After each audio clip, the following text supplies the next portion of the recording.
Madam, live started. చెప్పు Hari. Live started. Okay.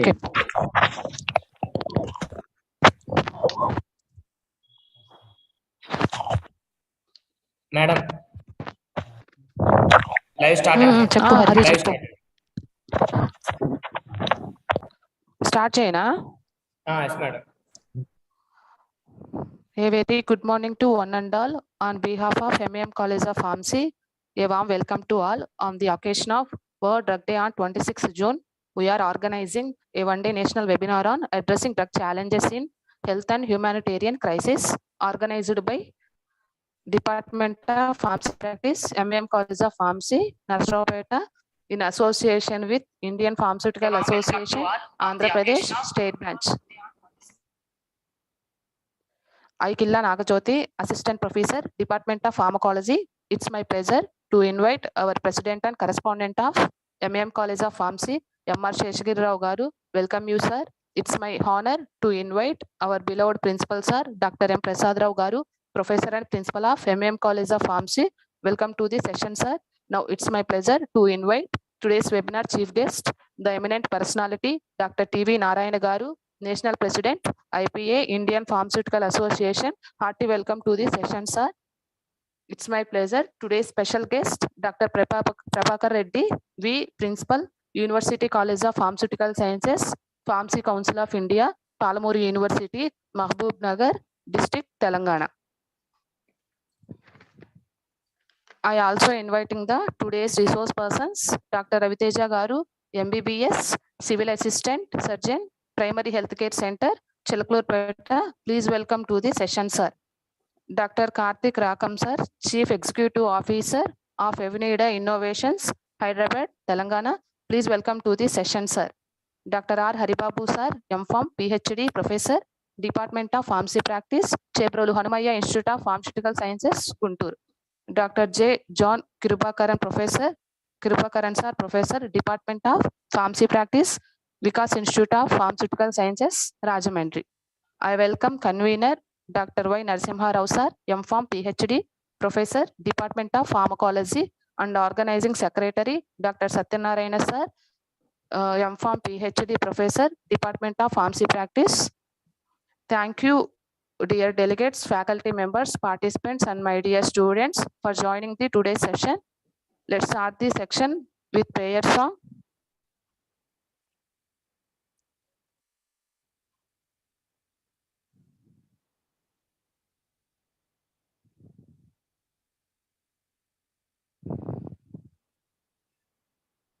गणनायकाय गणदैवताय गणाध्यक्षाय धीमहि गुणशरीराय गुणमण्डिताय गुणेशानाय धीमहि गुणातीताय गुणाधीशाय गुणप्रविष्टाय धीमहि एकदन्ताय वक्रतुण्डाय गौरीतनयाय धीमहि गजेशानाय भालचन्द्राय श्रीगणेशाय धीमहि।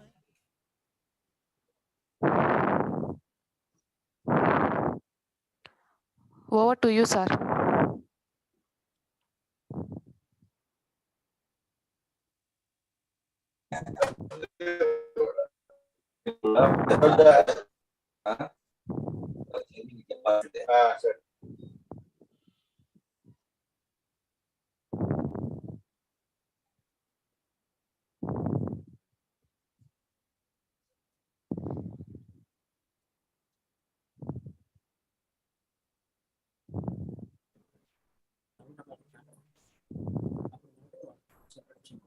A small college AV.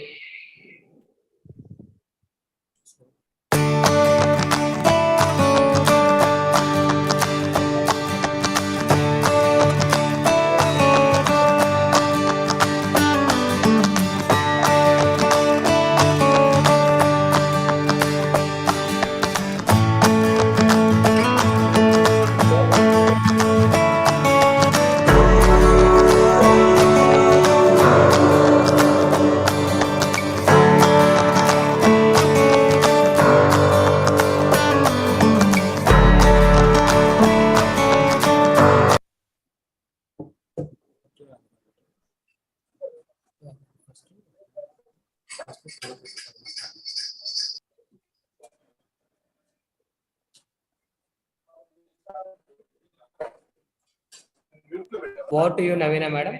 Please do continue by introducing guests. Thank you so much, Hare Krishna. Myself, Navina, Assistant Professor, Department of Pharmacy Practice, M.A.M College of Pharmacy.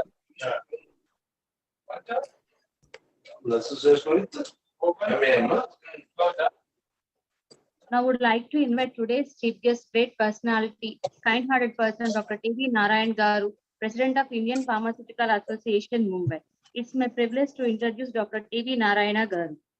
Sir is a well-known personality in the field of pharmacy education, both at the national and international level. He completed PhD from prestigious Andhra University and working as a director of Vikas Institute of Pharmaceutical Sciences, having 30 years of experience in teaching, research, and administration.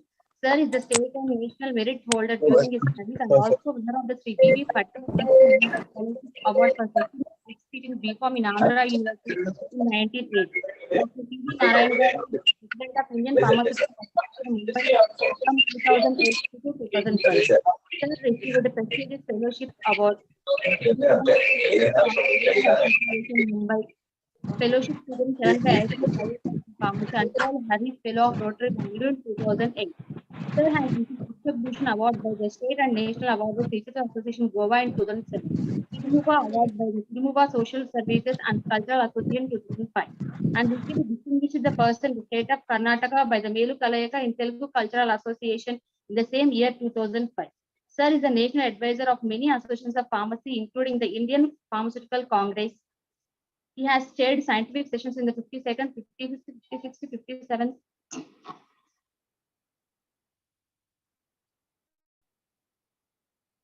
58th, 60th IPC and chaired 2 international congresses, represented our country in Egypt, Japan, China as a Global Pharma Education Task Force member. So far has presented 6 scientific papers at the national level and... Hello, sir. Okay.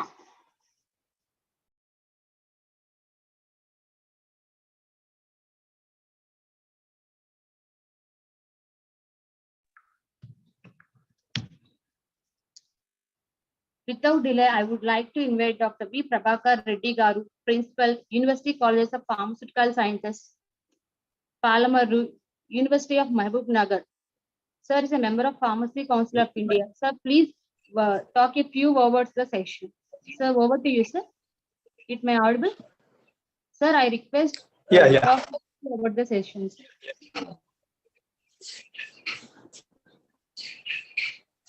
Good morning, all of you.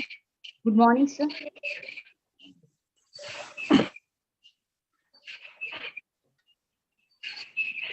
So it's my privilege to talk on World Drug Day. I'm thankful to our patron, Dr. Prasad Rao Garu and Sheshikar Garu for giving this opportunity. Really, nowadays students are very prone to drugs. Really, are seeing in Hyderabad and all metro cities. So people are attracting for these abuse of drugs. So as a parent, as a pharmacist, we should be very careful and we should give a lot of awareness to society about drugs and its side effects. Especially Western countries, this culture started, now slowly coming to India. So my sincere advice to all the pharmacists and stakeholders of pharmacy, teachers and parents, always we should give clear picture about drugs, its use and side effects, advantages, disadvantages. And nowadays, even we people are taking like kurkure. So without prescription, we should not take. And especially these controlled substances, heroin, morphine like thing, never we should allow our students or parents. The age group, especially 10 to 20, is a very easily attractable age. So we should always advise this age group and try to give awareness in schools and colleges. Definitely, we will stop this type of drug abuse in our country. Once again, I'm thankful to our M.A.M College for conducting this awareness program on World Drug Day. Thank you very much. Thank you so much for your valuable information about whatever that of this World Drug Day. Thank you so much, sir, for this your wonderful spending speech with us. Thank you so much.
Association, Mumbai. It's my Navina privilege- madam, over to you, madam. It's my privilege to introduce Dr. T.B. Narayana Gar. Sir is a well-known personality in the field of pharmacy education, both at the national and international level. He completed his B.Com, M.Com, PhD from prestigious Andhra University and working as a director of Vikas Institute of Pharmaceutical Sciences and having 30 years of experience in teaching and research and administration. Sir is the state and national merit holder during his studies and also the winner of CBV Mittal Trust Memorial Scholarship Award for securing first seat in BPharm in Andhra University in 1980. Dr. T.V. Narayan Garu is the president of Indian Pharmaceutical Association, Mumbai for the term 2018 to 2020. Sir has received a prestigious fellowship award 2005 by Indian Pharmaceutical Association, Mumbai, fellowship 2007 by the Asian of Biotech and Pharmacy and Pearl Harris Fellow of Rotary Bangalore in 2008. Sir has received Shikshak Bhushan Award by the State and National Award Research Association Goa in 2007, Sirimuva Award by Sirimuva Social Service and Cultural Association 2005, and received Distinguished Person at State of Karnataka by Melu Kalayuka in Telugu Cultural Association in the same year 2005. Sir is the national advisor of the many associations of pharmacy, including the Indian Pharmaceutical Congress. Sir has a chaired personal section in the 52nd, 56th, 56th, 57th, 58th, 60th IPC and chaired 2 international congresses. Sir represented our country in the Egypt, Japan, China at the Global Pharma Education Task Force member. So far, Sir has presented 6 scientific papers at the national level and 12 at the international level. Sir received the Best Paper Award during the 58th IPC Mumbai Industrial Pharmacy Section 2016. In the 64th FIP World Congress held at Egypt in 2007. Sir has organized 4 international conventions, 6 national workshops, 45 seminars at the career prospectus in pharmacy in addition to national sports meet and national extension competition to the pharmacy students various places throughout the country. Dr. T.V. Narayan Garu with him an expert mix of skill sets and capabilities that are essential for developing the IP. Dr. T.V. Narayan Garu addresses on the Indian pharma industry. Now, low-cost generic medicines produced in India are helping millions of the people. Thank you so much, sir, accepting our invitation on your busy schedule. Sir, please deliver your valuable information to the top all participants of today's session. So, over to you, sir. Thank you, madam, for the introduction.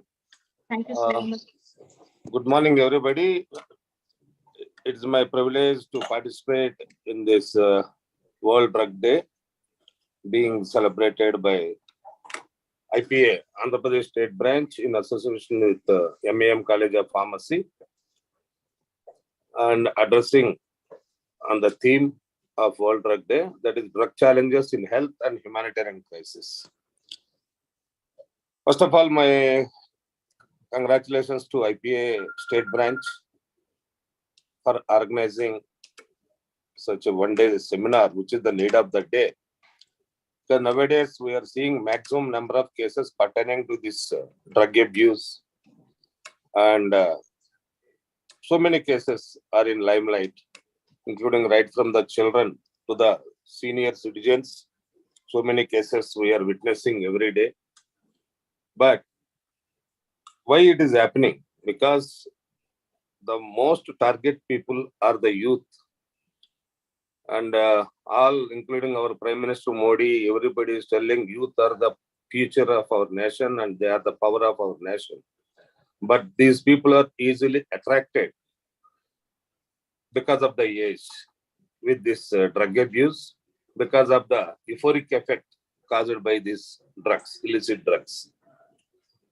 And they were not knowing the harmful effects of these drugs, and the number of cases are increasing, particularly in children, and so many psychological disorders leading to psychological disorders, and a lot of side effects are being witnessed with the usage of these illicit drugs. And earlier it was there pertain to the metros and cities, but nowadays it has spread to even rural areas, even to the school areas. That's what has been found in recent days with the number of cases and number of seizures of the illicit drugs in recent past. It is our duty being a pharmacist to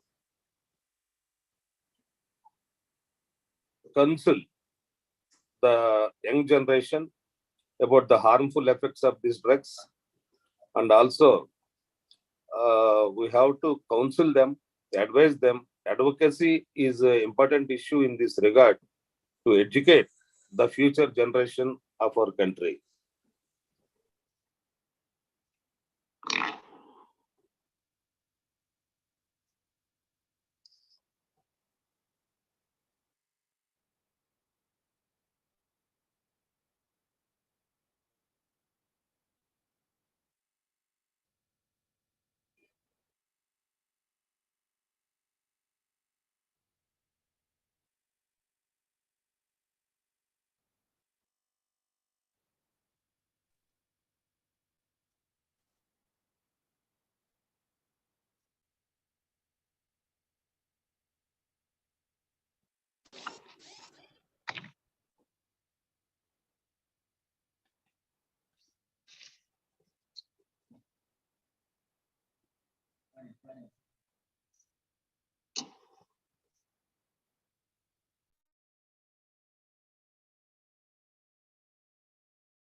Navina madam, continue this.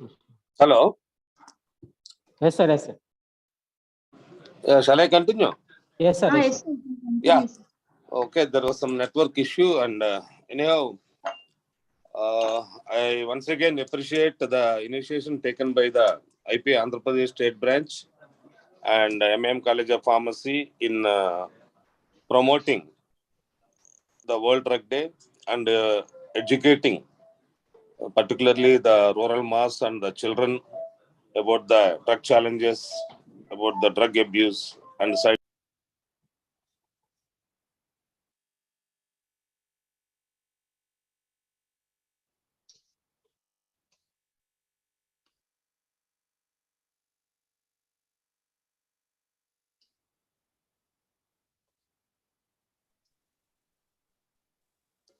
Sir, please unmute.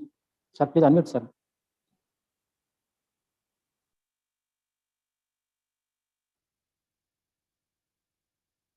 Sir, please unmute, sir, mic.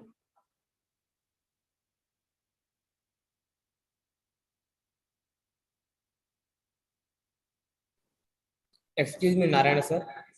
Sir, Please unmute yourself. Oh, okay.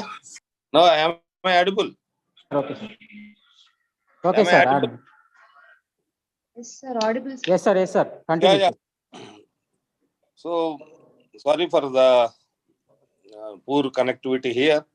No problem, sir.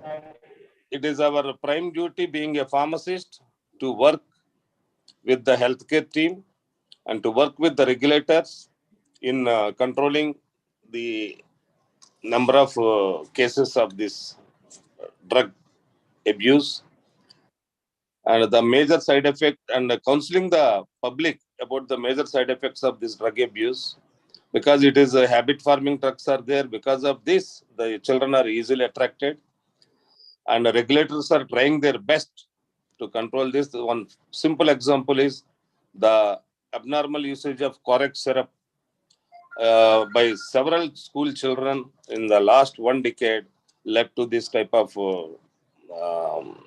drug dependency and drug abuse, which was controlled by the regulators.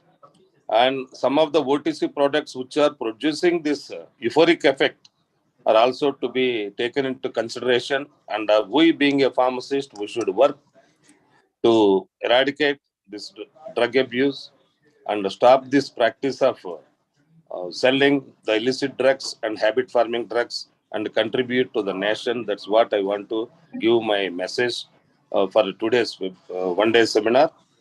And the prime aim of this organizing this workshop is to educate the rural mass and particularly the children, and advocacy matters about the harmful and side effects of the children who are using these drugs for the euphoric effect or for short-term benefits.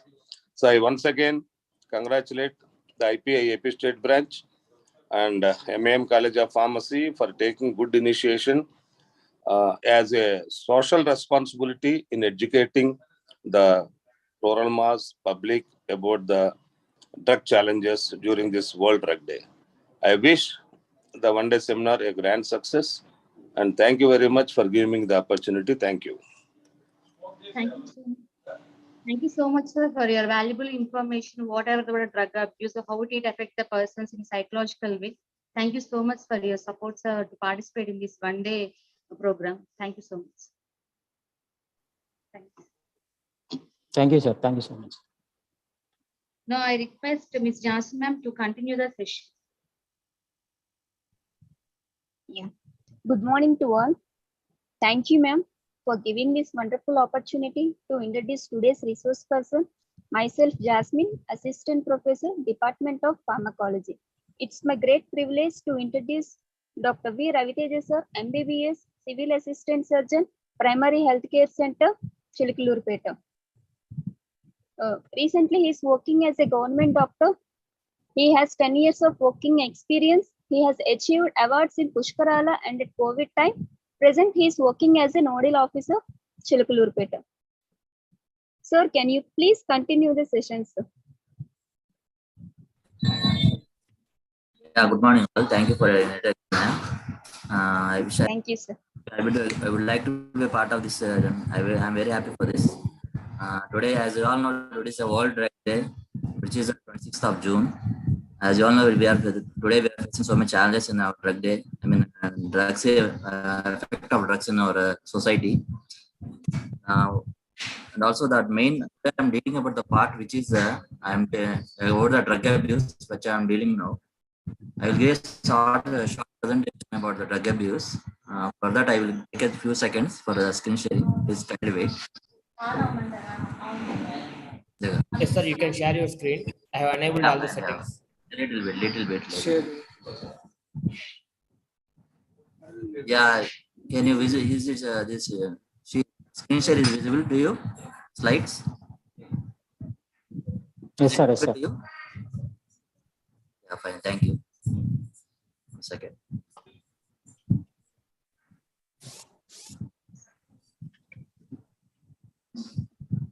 Okay, fine.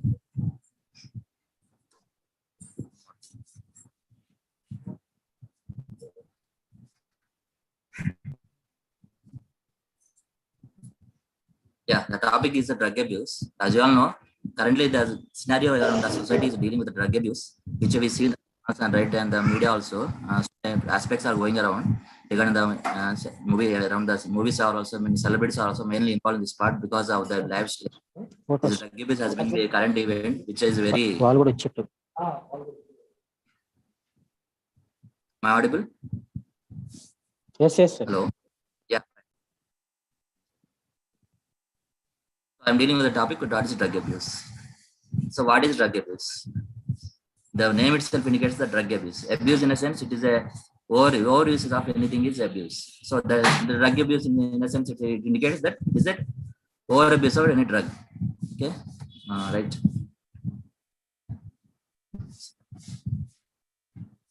One minute.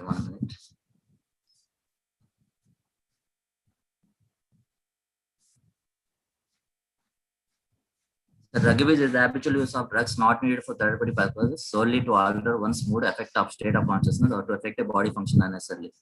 So it is not needed for therapeutic purposes. It indicates that daily we use for drugs for certain medications for our health issues. So it is not needed for therapeutic purposes means which is not required for routine life. I mean routine health issues. These are used for other than therapeutic purposes to solely to alter one's moods, affect of state consciousness. That means the other thing which is not necessary for our body health conditions, these drugs are being used. So that it indicates that it is drug abuse. So another thing, continued use of drugs can lead to the drug dependence and state of physical and mental dependence. As you all know, it can lead to physical and mental dependence because using of drugs lands in a state of dependence means it can be both the ways, physical and mental. 1 second. So symptoms we can see at the slide. Physical violations which are present in the body physically, I mean, we can see in the physically. These are the signs we can observe here. It will be like bloodshot eyes. Pupils are larger than usual. Change in appetite or sleep patterns. That means insomnia. We can face the major problem is insomnia. Insomnia in sense we disturbed sleep patterns are we seeing.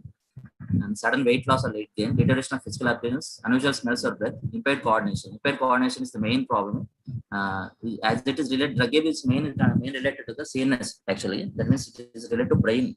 So that impaired coordination main problem, which we can see in this drug abuse. Later on, the behavior changes means it is behavior what we do that will be changed actually. That means we can see here that poor work and decline performance, financial problems. These are the some of the causes which we can see also. At the same time, these can be also behavior changes. Sudden change in friends and associates because of drug usage also we can change that friends can be changed actually. And accident or trouble bone, lack of motivation or withdrawn, and unexplained anxiety. Next. Effects of drug abuse, as I told you that Drug abuse can lead to loss of coordination. Drug abuse can lead to loss of coordination, poor judgment, slowed reflexes, distorted vision, memory loss. As you all know, these things in general Telugulo మాట్లాడుకుంటే ఇవన్నీ మనకు తెలిసినవే. But in text context, I am telling this. These are the main signs and symptoms we can say drug abuse leads to these conditions. Mainly, the youth has been affected more because about 25% of youth population has been targeted for this drug abuse, and about adult population is about 5.8%. Right? See, you can there's flow chart here. Progression of drug abuse is flow. You can see observe the flow chart here, which can lead to this one, right? So coming to drugs, drug abuse leads to drug dependence. As I told you previously, it can be physical and mental dependence. So in physical dependence, what happens? The body has been altered in ways that create cravings for drug and manifest withdrawal symptoms. That means our body gets addicted to that, and without these drugs, we will face the withdrawal symptoms. Do you know what? Anybody can say what is withdrawal symptoms? Can anybody tell me what is withdrawal symptoms? Is anyone there? So no one is responding, right? So in withdrawal symptoms means the physical and physical and emotional changes which we see during the withdrawal of any drug. For example, alcohol is there. If we withdraw the alcohol, means we can see the changes in the body, like shivering, sleeplessness, like that. And emotional letter, we can get anxiety, and we get aggressive, like that behaviors, and we get high BP, like this. The changes will be happening in withdrawal symptoms. I mean, withdrawal of any alcohol and any drug, we get this symptom. That is called withdrawal symptoms. So in mental dependence, individual believes that optimal state of well-being is achieved only through the action of drug. So he thinks that without drug he cannot maintain. So that he thinks that because of drug only his health is maintained. Like that in mental dependence, he get fixed that he gets fixed for that that he is drug. Because that state of well-being that is achieved only through drug choice of the action of drug, right? So cause of drug abuse. As you all know, this is a common thing because of unemployment, illiteracy, and there's financial burdens, social stigma, and in houses sometimes parents get divorced because of the pressure also. In the studies also, there's these people, these young students get addicted, and there are peer pressure. You can see peer pressure. Peer pressure means that is in age groups you can see because of these young adults, they usually in groups they started feeling that pressure is there. So that in that group only, young adult group only, this peer pressure will be seen. Out of curiosity, experimentation also, someone gets involved. Next, sexual involvement also, and also failure in exam, breakup relationship, depression, illegal relations, and others. These are factors, overall factors which are not drug abuse. So route of administration, four types of route of administration you can see. That is, one is oral, snorting, smoking, and injection types. I need not to explain this. I think you know this one. You can, by seeing the pictures also, you can note this one, right?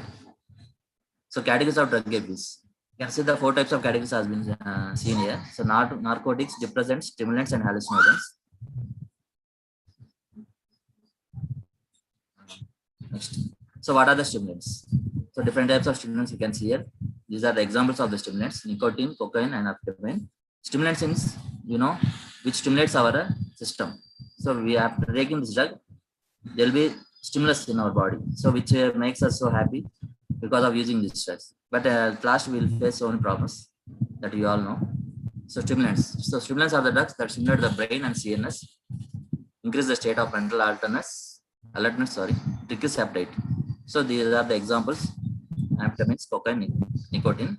So I already told you that the effects of stimulants are wakefulness, alertness, increased energy, restlessness, euphoria, reduced appetite, increased breathing, heart rate, elevated blood pressure. So common thing is these drugs happen. What are vasoconstriction? You can see. So increase in renin output leads to vasoconstriction, leads to high blood pressure, leads to decreased oxygen supply.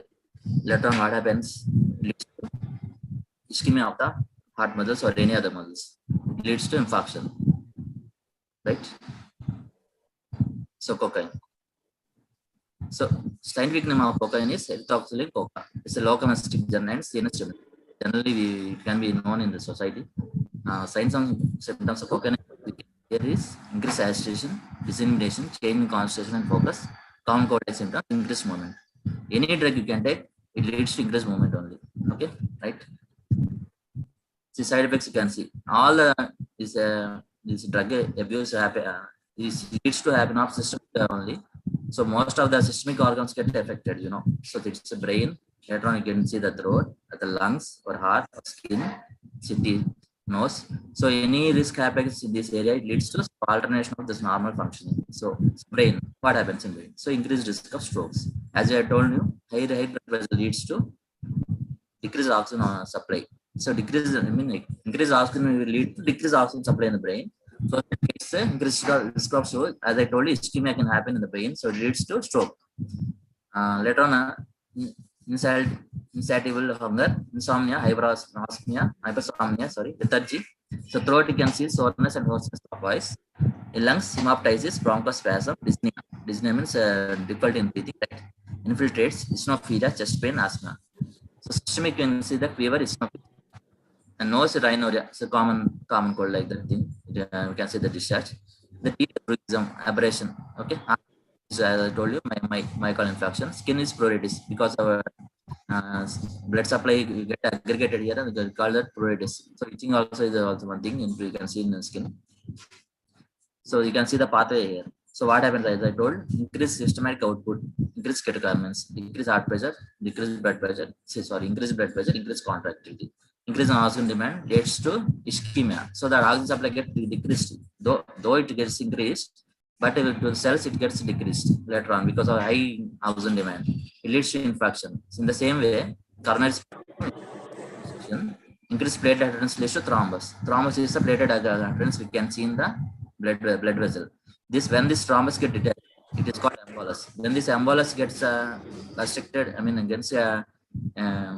it gets to occupy any place, whether it is brain or any brain, it's called stroke. So it is called brain stroke. As well as if it is infected brain, heart is called myocardial infarction, right? Ischemia. So decreased sodium transport. Decreased sodium transport leads to decreased LV function. Also arrhythmia. Arrhythmia means increased heart rate. Increased heartbeat is called arrhythmia. QRS prolongation also leads to QT prolongation also leads to arrhythmias. And at last, what we can say, we can get what happens is death, right? Death of cells as well as human being also, right? Next, heroin. Most infamous product of opium poppy. Current resurgence is in use. White powder, black tar, high purity and skyrocketing profits, cheaper than oxygen and other pain meds. Nicotine. Its scientific name is nicotine and tobacco. It's a laxative actually, which can be used in cigarettes. Tea also it is used. It causes relaxation from muscle. So we can see the side effects of here. Nicotine, same which can be seen in previous slide, is also same here. In brain it has lightheadedness, headache, sleep disturbances, abnormal dreams, irritability, dizziness. Lungs it is bronchospasm, muscular it is tremor, abnormal muscle movement is called tremor. Whereas gastrointestinal it is nausea, dry mouth, dyspepsia, diarrhea. Which comes out is nausea, and which comes this one backward is diarrhea. Joints and blood it causes increasing clotting tendency. Slide as okay. Endocrine also it gets affected. It causes hyperinsulinemia, insulin resistance also. Because of insulin resistance, we get diabetes mellitus.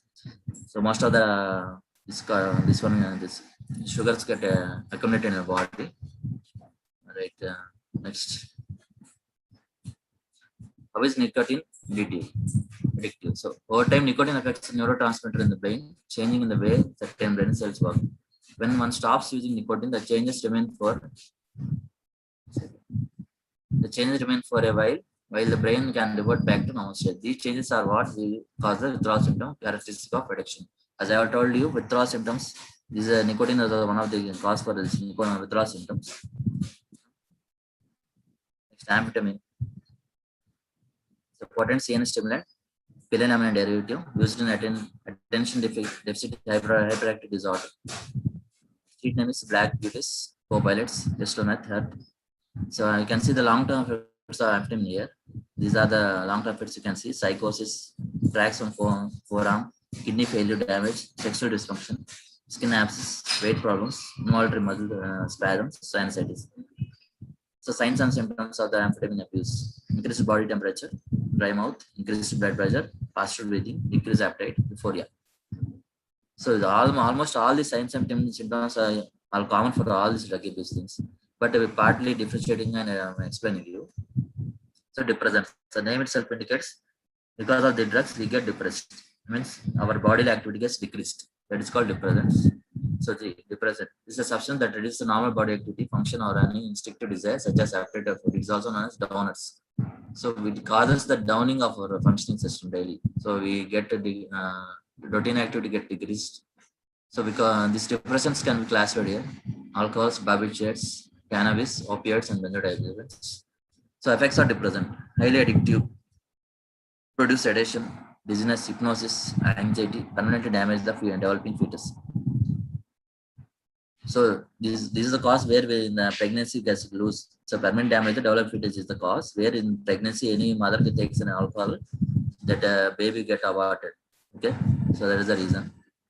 So mother should not take any alcohol during pregnancy. Right?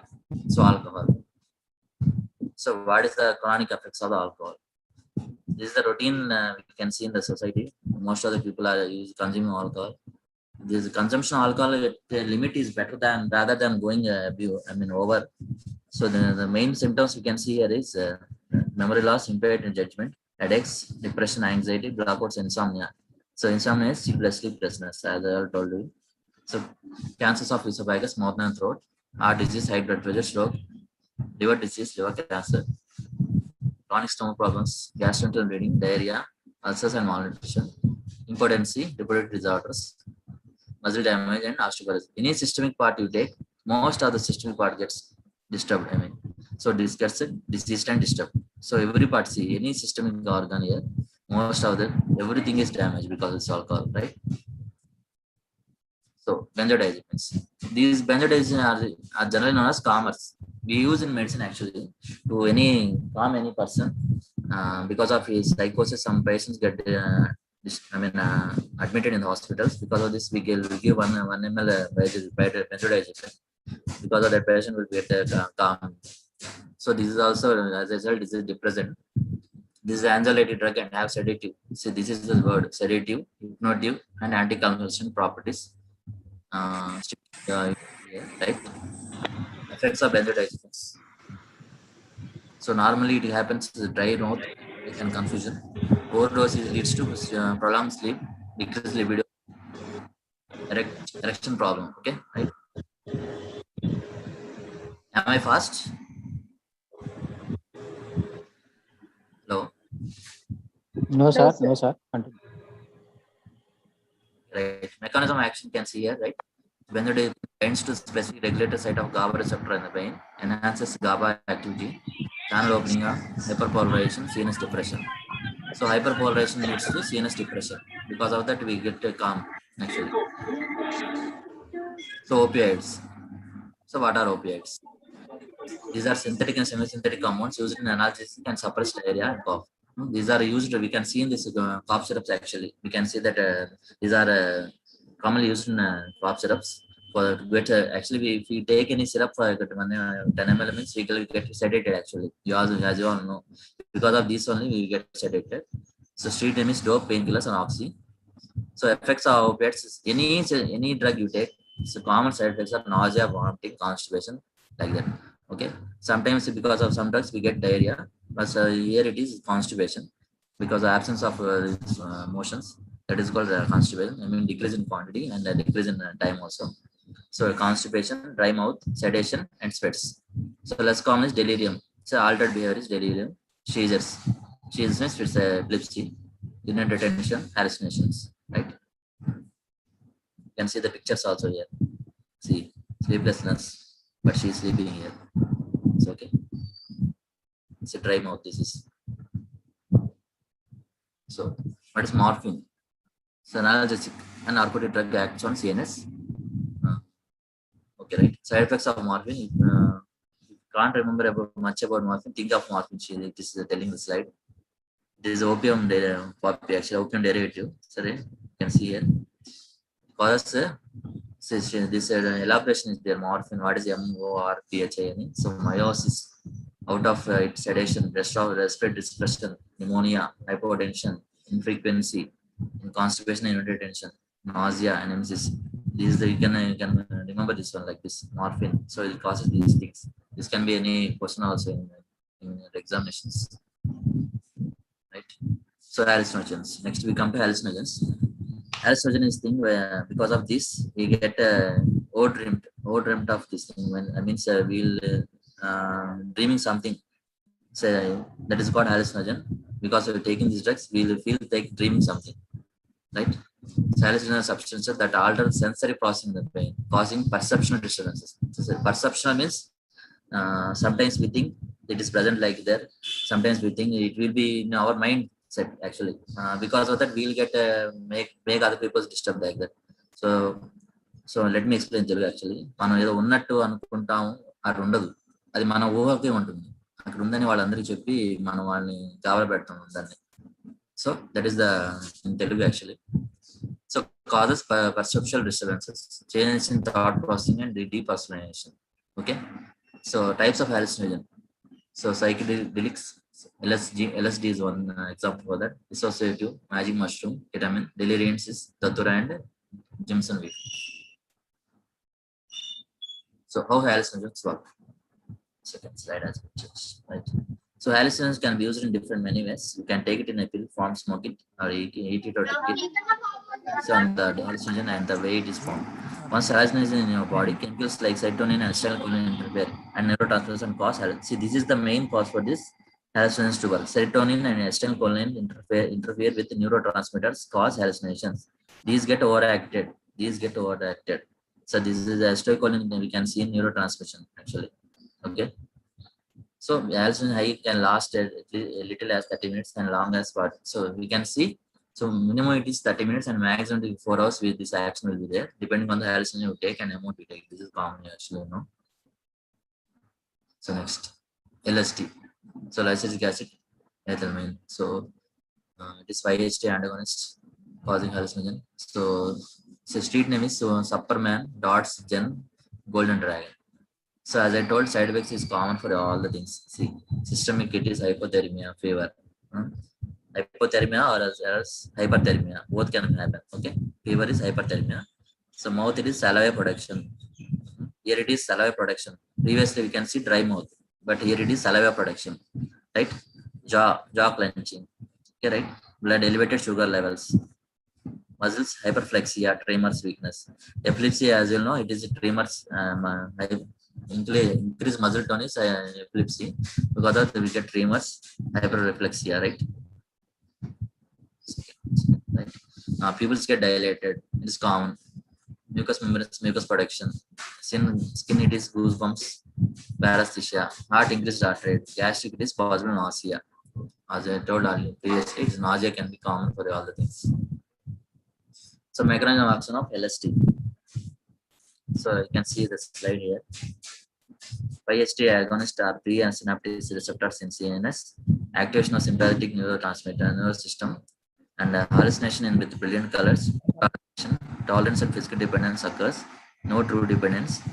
Hyperreflexia, nausea, muscle weakness, and psychotic changes. So agonism and antagonism, which get me explained in the slide actually. Okay. Next we comes to the marijuana. So marijuana, you all know, this is ganjai in Telugu actually. Its scientific name is cannabis sativa, commonly called as ganja, hashish, and palm.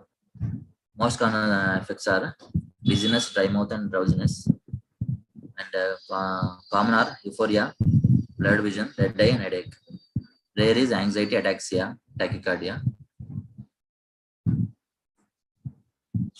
So treatment of drug addiction. Because of this, all this thing you have learned now. So what can we do for the treatment? So immediate treatment should be hospitalization. Later on, behavioral therapies, occupational therapy, change in addict social environment. So we should change the social environment of the person who has been abused. So so that you can change him to any other place where you can teach him that these things are very wrong like that. We should we change the environment. And next one. So prevention, control, drug abuse. So requires knowledge of cause of drug change taking behavior, sources of illicit drugs, drug loss, treatment programs, community organizing skills, persistent and cooperation of various individuals and agencies. These things you all know. Just I'm giving the slide like that. So elements of prevention. So mainly through education, treatment, public policy, law enforcement. These drugs should be eradicated. So education treatment goals are reduce demand of drugs. So education treatment goals means to reduce the demand of the drugs, so that production should be decreased, so that these drugs should be in low availability in the markets. So the public policy and law enforcement goals are reduce supply and availability, as I told now. I will show another video, one thing, so that it can be better for you. So I'll play one video.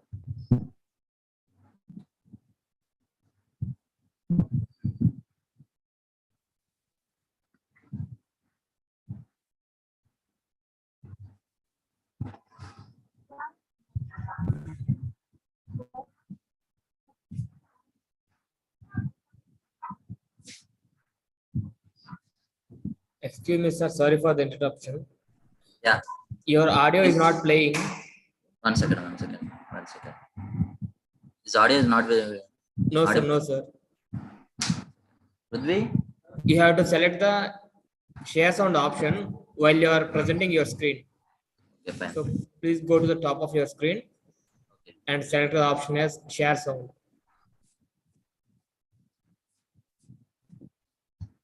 Give me 1 minute. Yes, sir.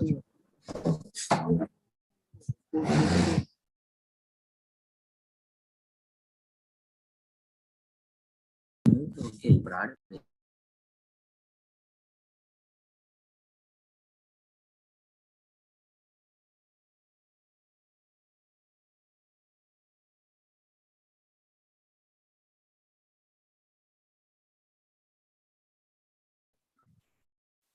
Is it audible now?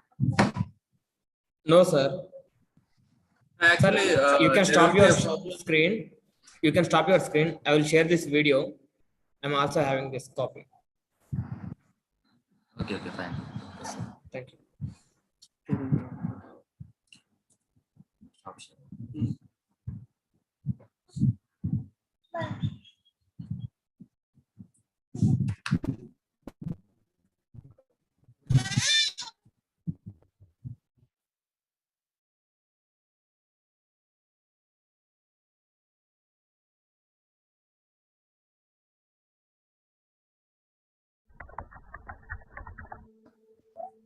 Yeah, this is overall presentation. You can observe. I like this video. You can also go ahead. Yeah, you can play this.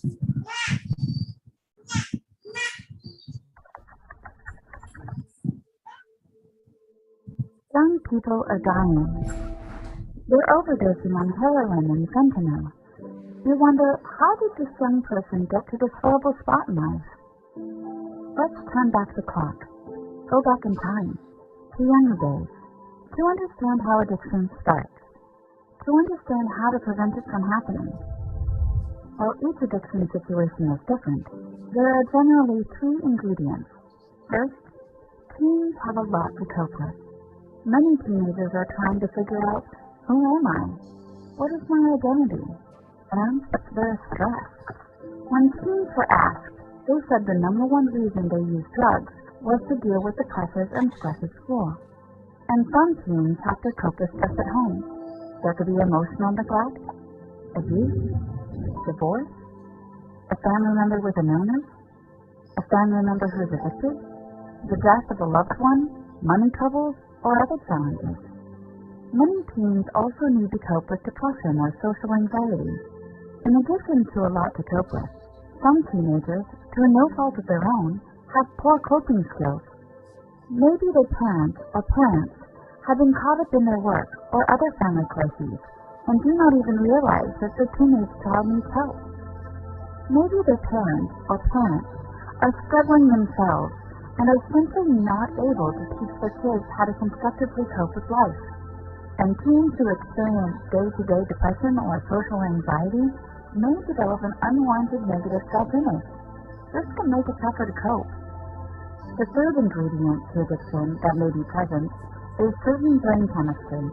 Some people, by virtue of how their brain processes chemicals, get hooked easier. You can attribute this to your family tree, otherwise known as genetics. Genetic susceptibility doesn't have to be present for a teen to develop addiction, but it can increase their chances. All three of these pieces do not have to be present for addiction to happen. Any one piece, if strong enough, can lead a teen down the addiction path.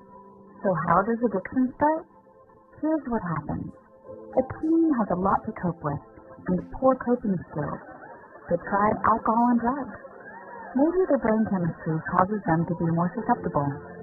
The teen's brain learns that, at least in the short term, the alcohol or drugs gives them a way to temporarily neglect or forget the stresses in their life, which is a flawed way of coping. That can become their identity. The party friend who is willing to try anything, or the friend who can get you drugs. It might give them a way to fit in socially and have fun. It might help them for a moment forget about their stress. The teen starts using alcohol or drugs more frequently. This is where things come apart. Repeated use does three things. The teen's brain has learned that, in the short term, alcohol and drugs can help them cope. With repeated use, this bad learning loop becomes ingrained and deeper. The teen uses it to the point of automatically reaching for alcohol or drugs when they're stressed, without even thinking about it. With repeated use, the chemicals in alcohol and drugs also change the brain, making the teenager even less self-aware of how they're going off the rails. And repeated use makes life situations worse, which just increases stress and feeds into the negative loop. Without a change, this path ends in addiction, jail, or death. 1 out of 10 adults struggle with addiction. Addiction leads to broken families, broken promises, and broken hearts, and currently an increasing number of deaths. So how do we prevent this from happening? How do we prevent addiction? Here's how. First, a message for parents.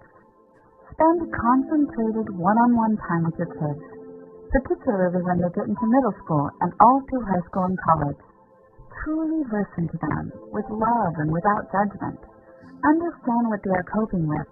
Help them get through. If you need help, talk to an experienced professional. Do not wait. Act now.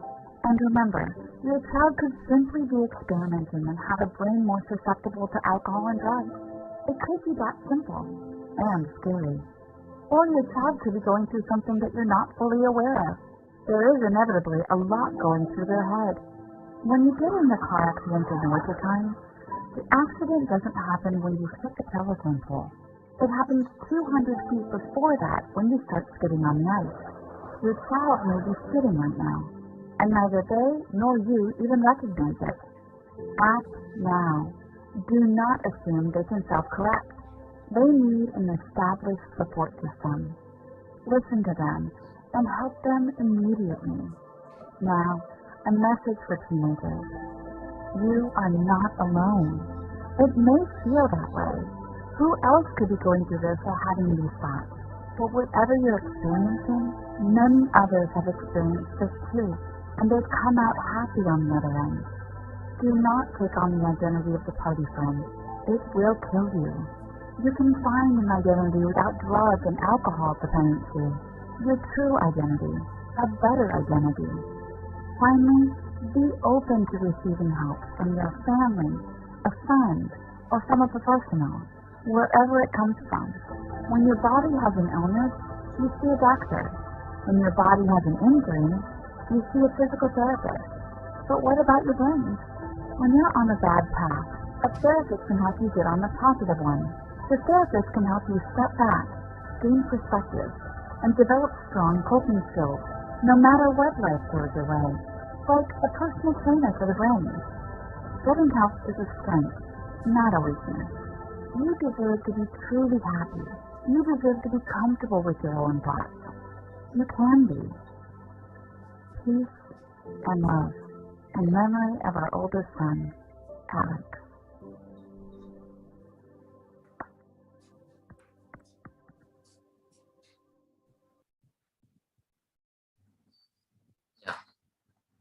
See, this is a wonderful video which I liked actually. So everything can see here.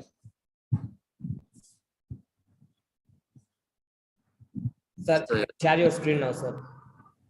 okay, my screen is over actually. My slides are finished.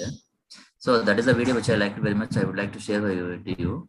So hope I may be speed today, so that I have completed very fast. So I will close this one. The topic drug abuse. Now we can continue the session, ma'am. Thank you for giving this opportunity. Okay. Thank you very much. Yeah. Thank you, sir. Thank you, sir, for sharing a more valuable information about drug abuse and the signs and symptoms and the narcotic drugs. You have delivered a great message to our students, sir. Dear participants, if you have any queries, please clarify with Dr. Raviteja, sir. Sir, I have collected few questions from YouTube. Fine. Yes, sir. From those, the first question is, what will be the time period of rehabilitation? Rehabilitation, it depends actually. Because of this rehabilitation, in a sense, maybe it may can be 1 day or 2. I mean, some months can be it happen actually. We can't just pay it for some days only. Depends on the abuse, drug abuse, which we see. You understand what I'm saying? Hello. Yes, sir. Yes, sir. One more question is there. Yeah. That is, what are the drugs that are used in rehabilitation, and those causes any side effects or adverse effects in future? Definitely, it has side effects. Regarding rehabilitation, I don't know actually what are the drugs used, openly speaking, but those definitely have stress over the future, or as I told in the slides only, having in our brain system, CNS gets, the central nervous system gets this one affected with more with this one, and our so that one I can tell. Just I came with preparation slides only. Okay. Is it okay?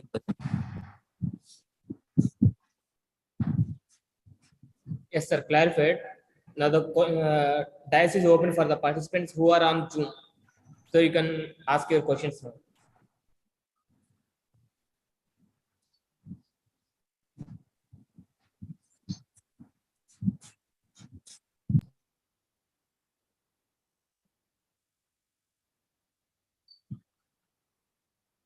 Is there any questions from the participants?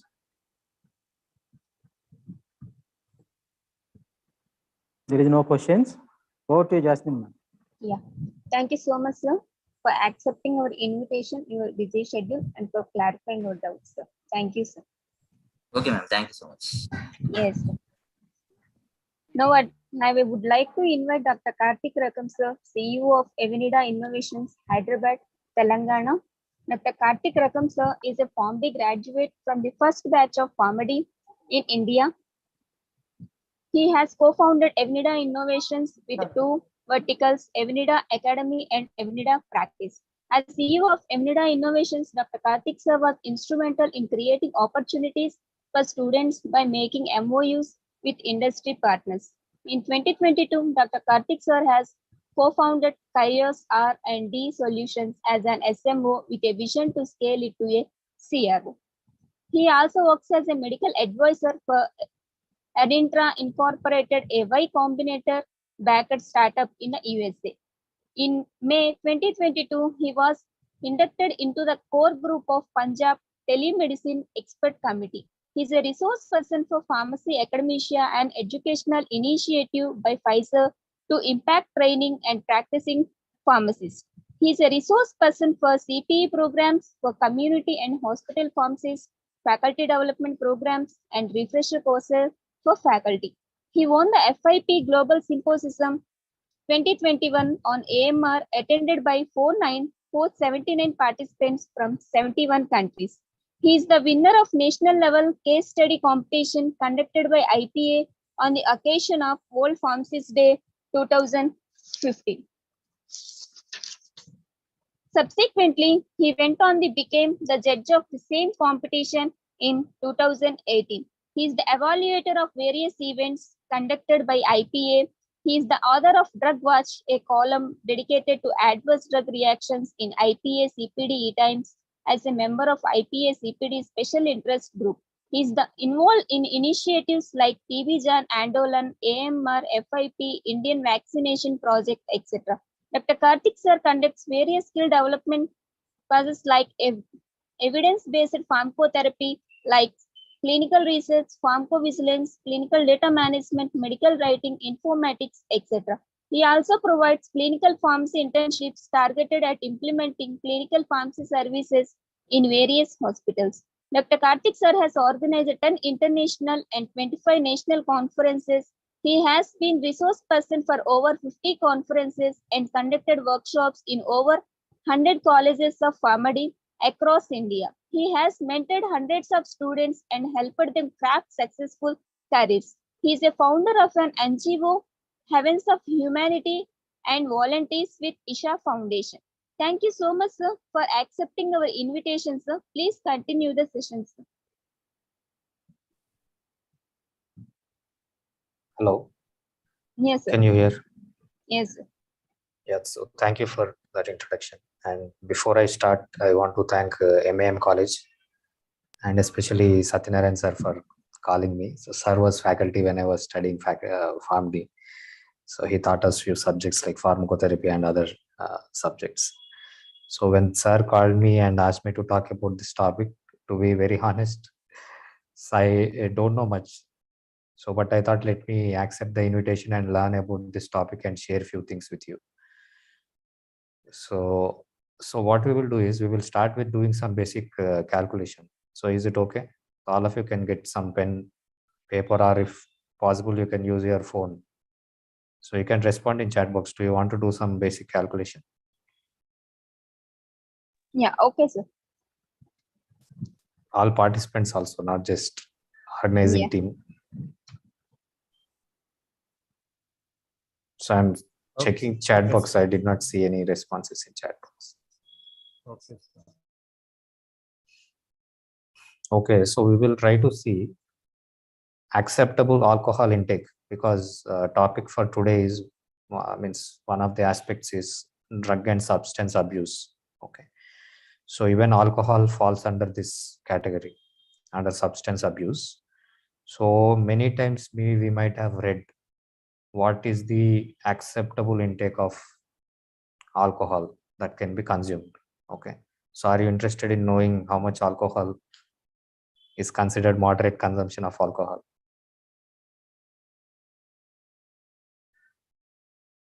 And you don't have to be alcoholic to calculate and know all this. Okay, so it is just for exactly knowing how much alcohol is considered moderation of alcohol intake. Okay, so this involves very basic calculations, but all of you should do and tell me. Okay, so generally they will quantify how much alcohol has to be taken in terms of standard drinks. Okay, so one standard drink is equal to 14 grams of pure alcohol. So did you understand so far? So one standard drink means it contains 14 grams of pure alcohol. Actually, according to each country, it varies, but let's assume in general, one standard drink contains 14 grams of alcohol. So did you understand so far? And basically they will mention how many standard drinks can be taken in a week. Okay, that also depends on countries. So for example, some countries acceptable limit is 14 standard drinks in a week. For some countries it is 10 standard drinks. So that part we will keep aside. So one standard drink contains 14 grams of alcohol. Did you understand so far? So next is, what is the density of alcohol? Because here they are giving standard drink in terms of grams of alcohol, right? So one standard drink has 14 grams of alcohol, but Generally, we don't measure alcohol in amount of grams, no. So density of alcohol is 0.7892 grams per ml. It means each ml of alcohol will have 0.782 grams of alcohol. Did you understand so far? So can you tell me one standard drink contains how many ml of alcohol?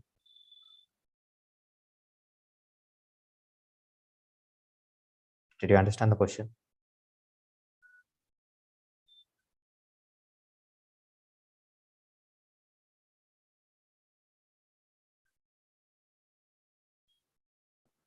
It's 11.0488, sir. So how did you get 11 point? So according to the calculation which I gave, okay, one standard drink will contain 14 grams. Okay, take 14 grams, not 10 grams.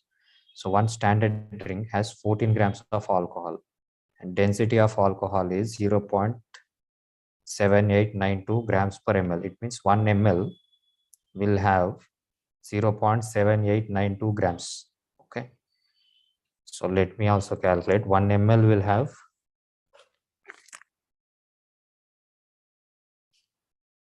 0.7892 grams. So 14 grams will contain how many ml?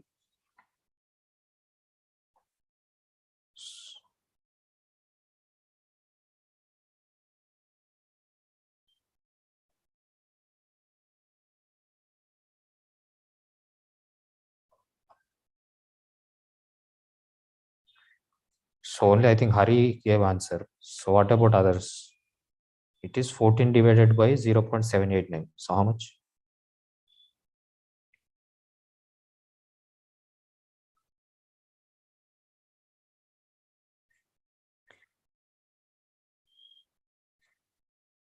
Fourteen divided by 0.789 is how much? Let me 40.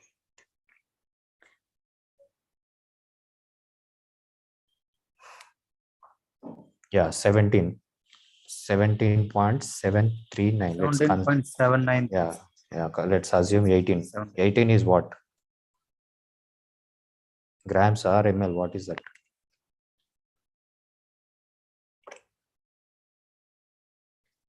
Are you able to understand or not?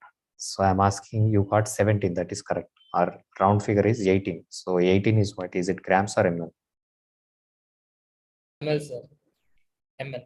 Yeah, it is ml. It means one standard drink is equal to how much ml of pure alcohol? 14. 14 eక్కడ నుండి వచ్చింది? So we just calculated, no? So as I said, sometimes it varies according to country, but try to take the conversions which I'm giving here. So according to that, we got answer 17.739. No? So that is ml, or round figure is 18 ml. So 18 ml of pure alcohol. So one standard drink is nothing but 18 ml of pure alcohol. Did you understand? So all the participants are able to understand.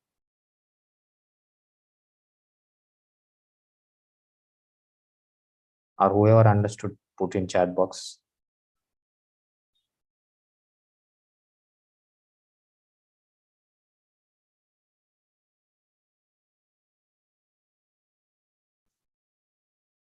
Okay, so I will try to repeat again. It is like simple.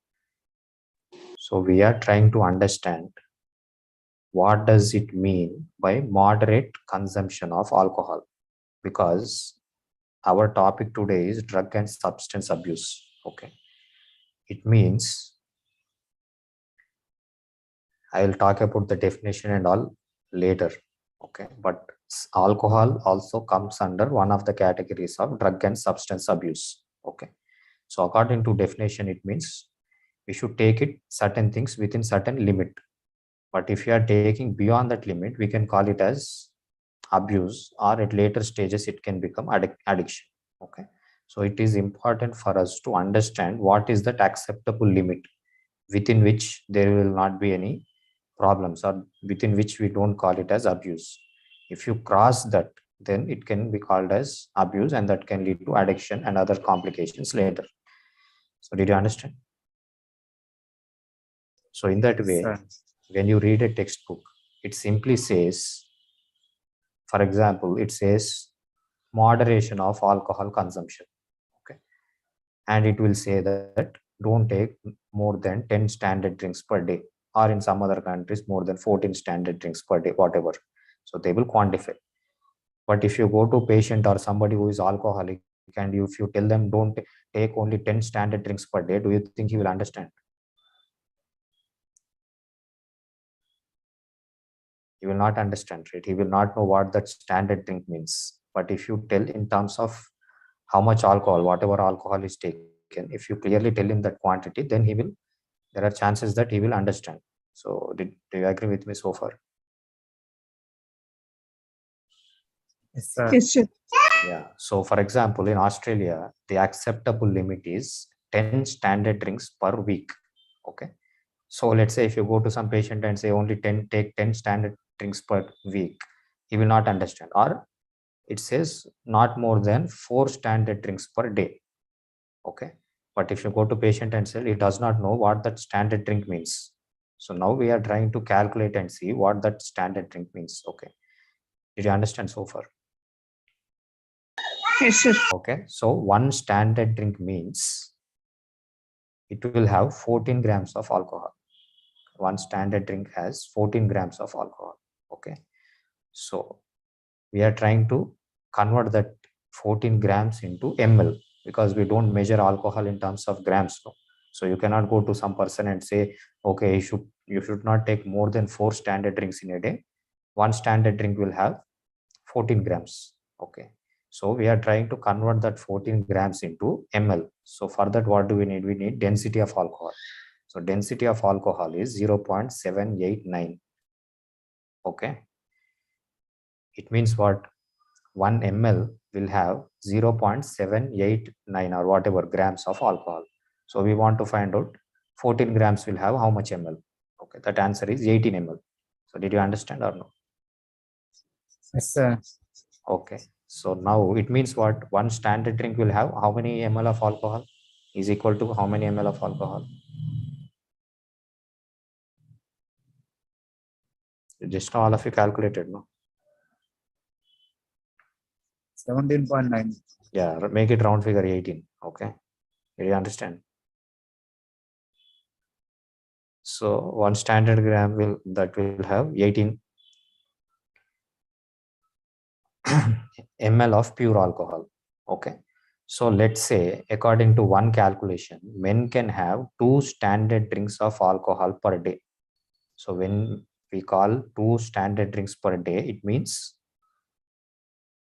moderate consumption of alcohol. Okay. So now one standard drink is having 18 ml. No, 2 standard drinks will have how many ml?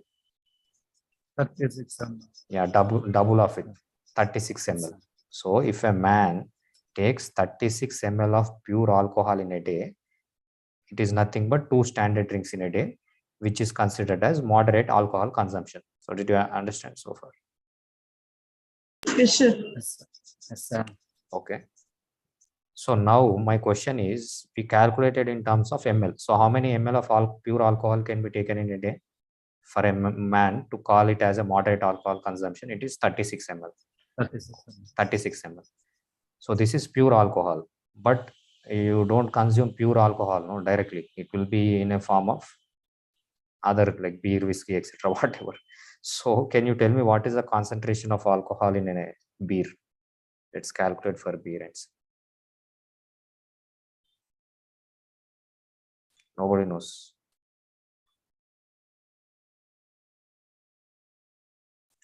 So generally I don't take alcohol, so I don't know. You should tell me how much bar you can search and tell me.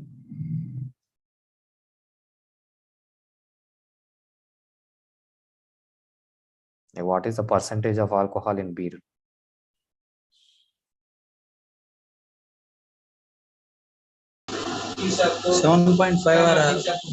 or 5 to 7.5%. So let's take 5%. Let's assume 5%. 5% means what? 5% volume by volume. It means what?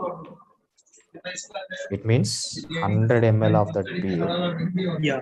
will contain 5 ml of 5 ml of alcohol. pure alcohol. Okay. So in that way, how much amount of ml of pure alcohol can be taken? If you call it 2 standard drinks in a meal for moderate consumption. Just now we have calculated, no? 36. Yeah, 36 ml. Okay. So in that now calculate and tell me how much of beer can be taken. X is equal to 36 into 100. X is equal to 36 into 100. So 36 into 100 by 5.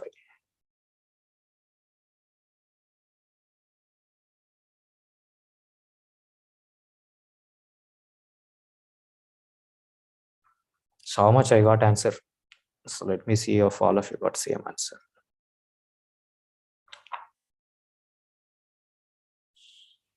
Hello.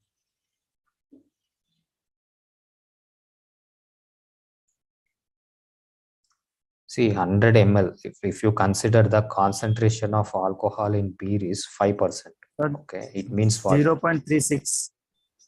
0.36. No. So do you take 0.36 ml of alcohol in one cup and have? See, listen, 100, if we consider or some alcoholic beverage, let's say its concentration is 5%. It means what? 100 ml of the drink will have 5 ml of alcohol. Okay. And acceptable alcohol consumption, to call it moderate, is 36 ml. So 100 ml will have 5 ml. We can take up to 36 ml of such drink. So 36 translates into how much ml?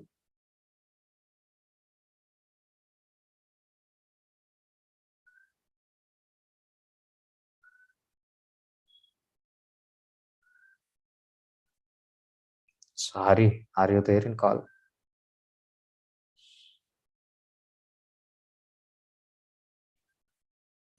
Yes, sir. Yes, sir. I'm there. Yeah, at least I want to hear from you. So 100 ml will have 5 ml of pure alcohol. So we can take 36 ml. 36 ml translates into how much ml? So answer is 36 into 100 by 5. So 36 into 100 is 3600. 3600 by 5 is how much? You can use your phone or calculator. 720 ml. 720. Okay. So if somebody takes 720 ml of a alcoholic beverage whose concentration is 5%, that means we can call it as moderation of alcohol consumption. Did you understand?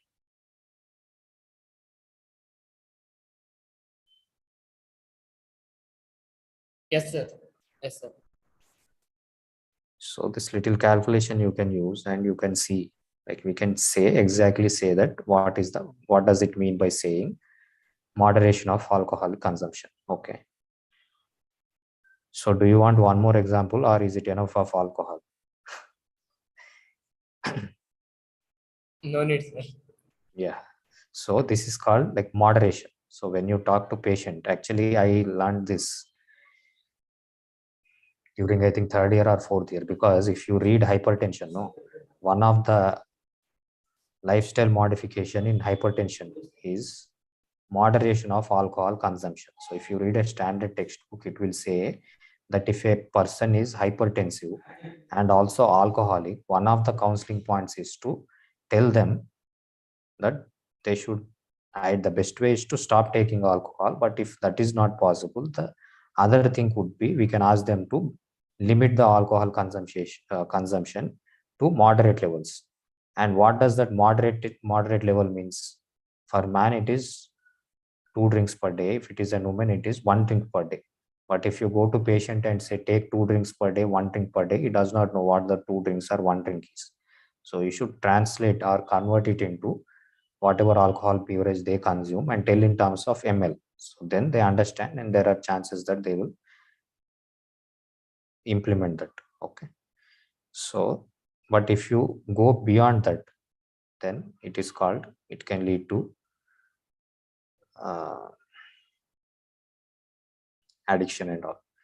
So as I said, the theme of this conference, can you see a screen?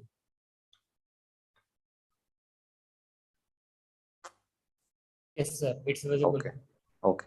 So the theme of this conference is addressing drug challenges in health and humanitarian crisis.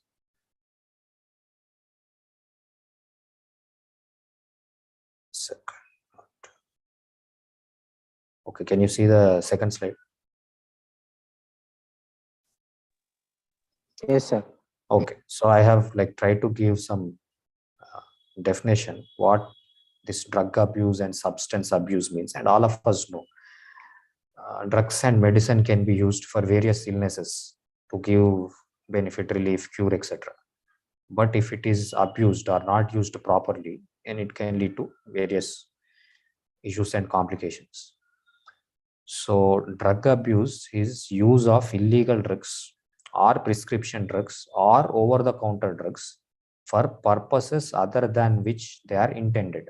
Once they are intended for one reason, but you are using them for some other reason, and or maybe you are using excess amounts than what is recommended. In such scenario, it is called as drug abuse. It is not just limited to illegal drugs, but it can be because of use of prescription drugs and even over the counter drugs.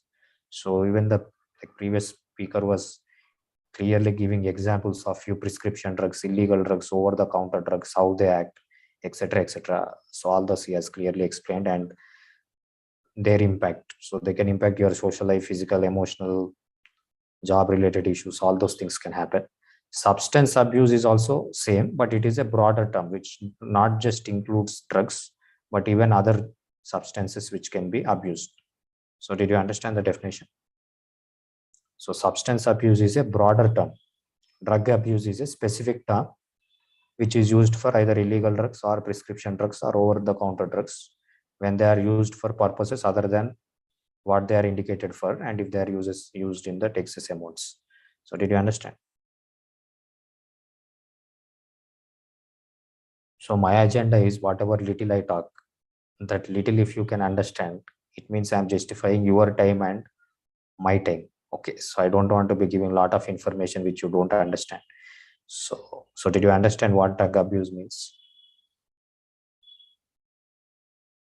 Yes, sir. Okay, so then when I was reading this, there were different terminologies, so I was getting little confused. So I wanted to understand little more.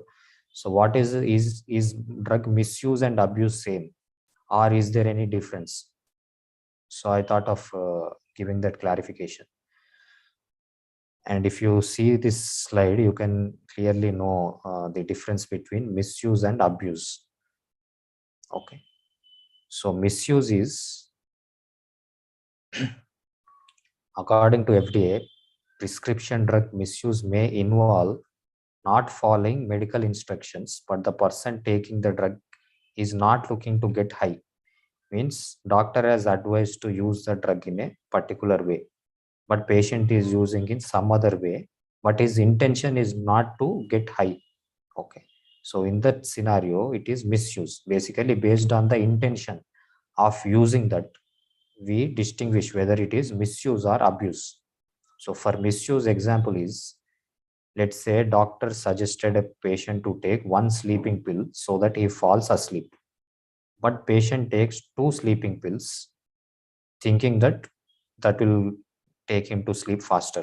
Okay, but here his intention is not to get high or get some other feeling. So this is misuse, it is not abuse.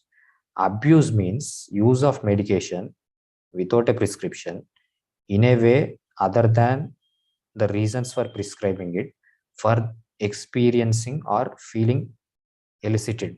Okay, so this is called abuse. So if you see the example, you can understand it better. So when a person takes a prescription drug without a prescription to get a pleasant or euphoric feeling, or that is to get high, especially at higher doses than what it is prescribed for, this is the example of abuse. So if you see in both the cases, the difference is the intention with which the person is looking to take the drug. Okay, so if that intention is to get pleasant feeling or euphoric feeling or to get high, and for that reason if he is deviating from what the doctor has advised, that will come under abuse. But misuse is not to get that pleasant or excited feeling, but it is just to get the desired effect little more. So did you understand? So that is the difference between abuse and misuse. Again, the basic difference is the intention with which the person is looking to use that medication. Okay, and that medication can be prescription drug, over-the-counter drug, or illegal drug. So again, I was coming across few terms, so I thought I should give little more like clarity.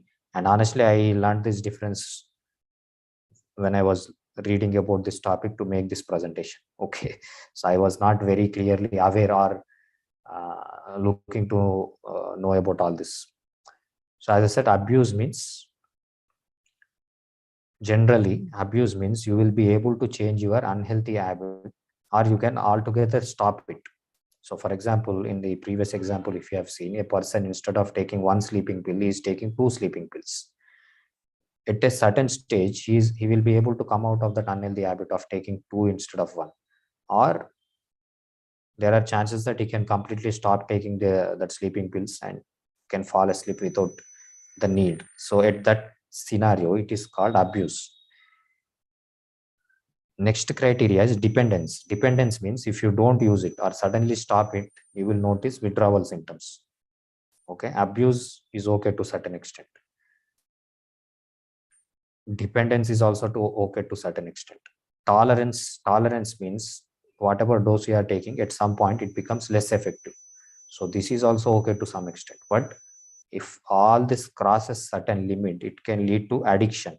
Okay, so the addiction is when you can't stop using it. Okay, that urge to get and use the drugs can fill up every minute of your day. Even if you want to quit,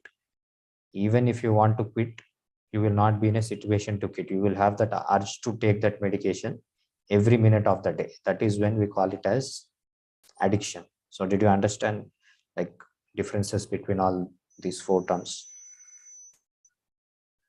So misuse is not very dangerous, though it is not acceptable. It is not very dangerous. Okay, but that misuse can lead to abuse. Abuse can lead to dependence and tolerance, and finally it can lead to addiction. So did you understand?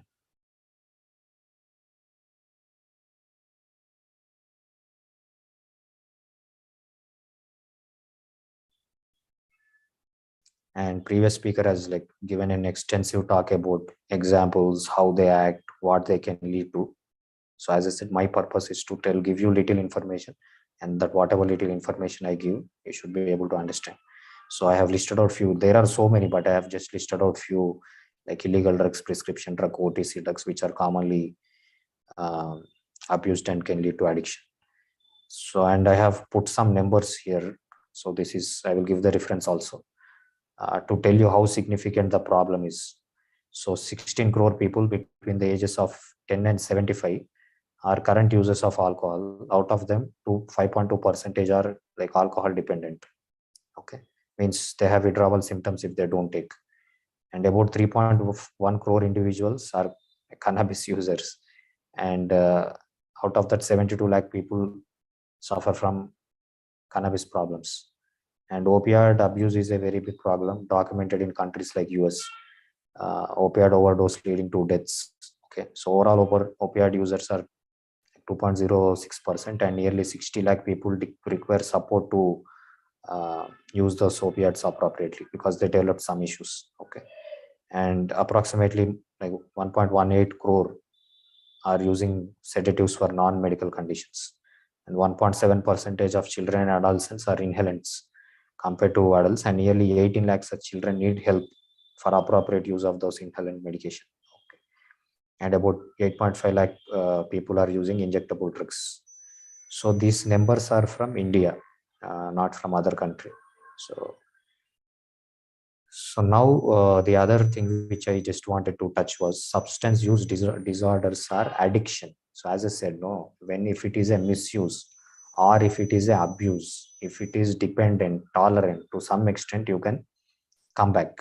But once it progresses into addiction, it is very difficult. So at that stage, it is called as substance use disorder or addiction. So the substance use disorders are complex disorders involving disruption of brain circuits which involve reward, decision making, learning, self-control. So that is why if you see people who go into stage of this disorder or addiction, so their brain circuits are like involved. So that is why they lose this decision making ability, learning ability, self-control ability. All those issues will happen. And why do they happen? Because these are mediated by complex biological, social, environmental, development factors that dynamically interact, which influence the risk trajectory and outcomes. So it is not a simple underlying mechanism. So many factors are involved. Okay. So, and if you have to find a solution, it does not it is not sufficient to have a single disciplinary approach. There should be multiple disciplinary approach where people from like biomedicine, neuroscience, genetics, behavioral sciences, developmental research, information sciences, all these people should come together, understand more, and suggest a solution. So how does this substance abuse disorders happen? So initially, because of some reason, they initiate into taking that substances or drugs. That can be like illegal drugs, or it can be a prescription drug, or it can be an over-the-counter drug. Then the next stage will be escalation. So they will feel like using more and more of it. Then it will lead to problematic use, and finally it can lead to addiction. So the earlier to recognize it and try to prevent it, the better. But once it leads to later stages, it will be difficult. But still, things can be done. So what can be done? Most importantly, to create awareness, and that is the reason this day is like announced, where we use the time or this day to spread awareness about drug abuse, misuse, addiction, etc. And then we should also develop human resources and build their capacity so that they understand the complexity of this issue, underlying causes of this issue, and educate public. And I feel clinical pharmacist can be one of the important healthcare or human resource who can involve in creating awareness and education programs about drug misuse and abuse. And also, apart from that, there can be research. For example, whatever course we are doing, as a part of course, we have a project work to do. So we can take these topics to do research, find out some information, and help in disseminating that information for preventing such problems. And because it involves society and other aspects, it is good to have a holistic community-based approach where you will identify, motivate, counsel, do de-addiction, and then rehabilitation, all those aspects. So all this together, it is called as whole person recovery, where you will address multiple aspects and not just limit to yourself. So don't think that I'm promoting some guru or somebody here. So I have seen lots and lots of people, hardcore drug addicts, coming out of that habit by doing simple practices of yoga.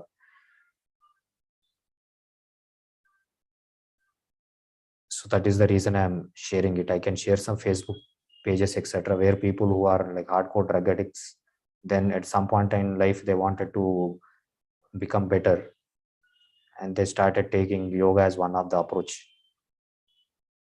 So here, if you see some quotes, and why does this people feel like taking it? Because they want to experience some joy, or maybe they are going through some misery in their life and they want to overcome that situation, or they are stressed out, or they want some ease in their life.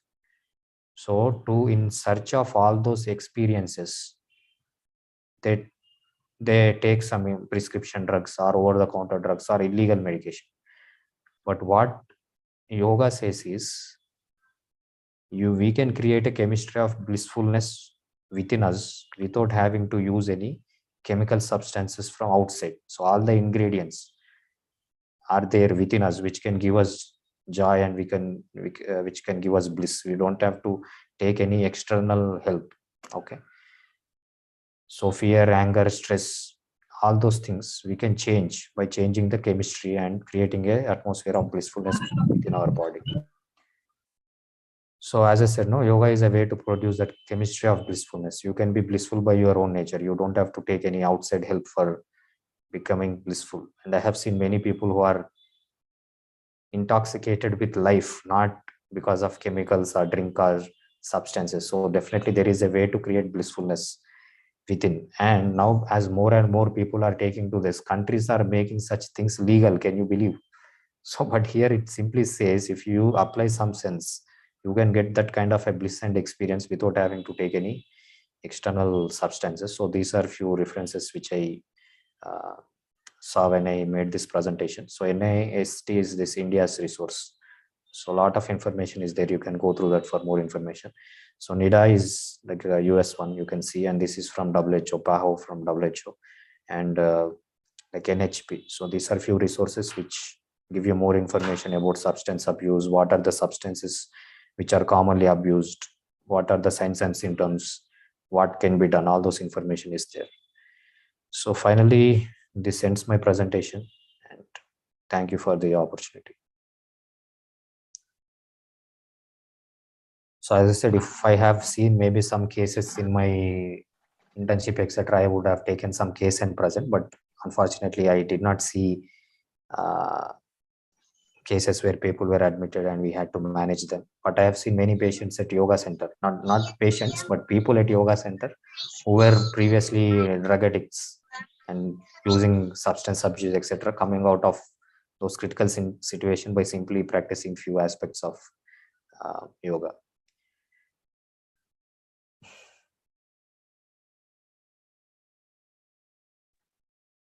I think that, Thank you, sir. that ends my presentation. So, Thank you, sir, for sharing your valuable information about drug abuse, challenges in health and humanitarian crisis. A lot of information about abuse was dependence was tolerance and addiction, sir. Thank you so much, sir. So, is there from participants, is there any doubts? Please, can you clarify? Hello. Hello. Is there any doubts? Please, can you clarify with Karthik, sir? Sir, good afternoon, sir. Yeah, hi. Sir, there is any sugar like hypertensive in using alcohol daily or abused person, sir? Yes, it will influence. Yes, sir. Alcohol definitely fluctuates blood sugars, and especially if patients are diabetic and taking insulin and also alcoholic, it is difficult to optimize the dose of insulin. It can cause both dysglycemia, can cause hypo or even hyper. Okay. So it will definitely influence Thank you, blood sir. sugars. Okay. And most of them affect the liver also, no, sir? Damages the liver. Yes, that is the first. Basically, if you see top reason for liver disorders, one of them is alcohol. And in US, other reason is like excessive use of paracetamol. Okay, we can call it abuse because okay, here I can give you examples. So acceptable limits of paracetamol in an adult is 4 grams per day. But in countries like us, there are many formulations which have paracetamol as one of the components. Okay. So patient might not patient might be taking Dolo and he knows Dolo has paracetamol, but he might be taking some other medication. I think I don't exactly remember the brand. So it was having both Tramadol and paracetamol, but most of them are prescribing that brand, keeping Tramadol component in mind, not the paracetamol combination in mind. So patient will be taking that unknowingly, they will be taking more paracetamol than accepted in a day. And if that is taken for chronic time, it can lead to liver disorders that might even require transplantation. Okay. So yes, as you said, alcohol is the major cause, and even abuse of medications like paracetamol, knowingly or unknowingly, is also one of the leading cause of liver damage. Thank you, sir. Is there any queries from the participants? So I have questions for them, ma'am. So did you understand, at least did you learn 1 or 2 points today after listening to this presentation? You can respond in chat box. See, ultimately, today is a Sunday. Especially organizers might be spending a lot of time to make all these things happen, creating the link, sharing with participants, giving reminders to join. And all of you also, maybe on a Sunday you want to spend time with family, but all of you took efforts to join this and invested already around 2 hours of time. So my point is, did you learn something more than what you already knew? And this is for both the presentation, the previous speaker's presentation and mine. Yes, sir. Thank you, Thanks. sir. Yeah, thank you, sir, for clarifying our doubts, sir. Yes, so Satyanarayan sir, so special thanks to you, sir. So nice connecting with you. So sir, as I said, sir was my faculty, and I was at M.A.M College, I think in 2018, and good to have relation with good few of your seniors like Yogendra and even Hari. So all the best for all of you, and you can approach me for any help or guidance. Thanks and take care. Bye. Thank you, Karthik sir. Thank you, sir. Karthik sir, Yeah. as you have guided me while I was in a stress phase by giving the introduction and a brief information about Isha, I have joined in various programs like Shambhavi Mudra and all, Super. which helped me to reduce all my stress levels and focus on the career.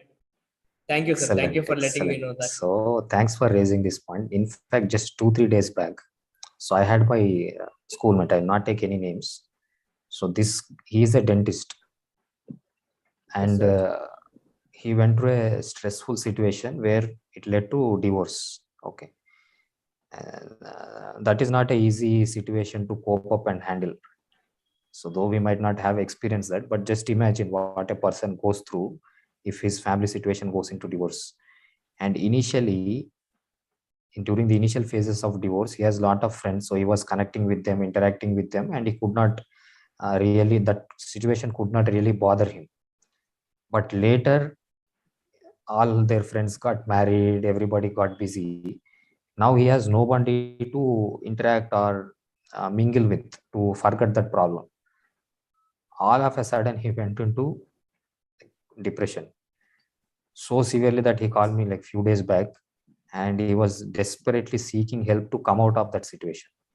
So I told him to try this. Luckily, he listened to my advice and he attended a few sessions, and he could really see the impact within like 3 or 4 days. Then he wanted to take next step, and right now the program is offered only in Bangalore, and this guy stays in Hyderabad. So he traveled all the way from Hyderabad to Bangalore 24th night to reach Bangalore 25th morning. The program is on 25, 26. So today is his second day. I'm eagerly waiting to hear from him in the evening.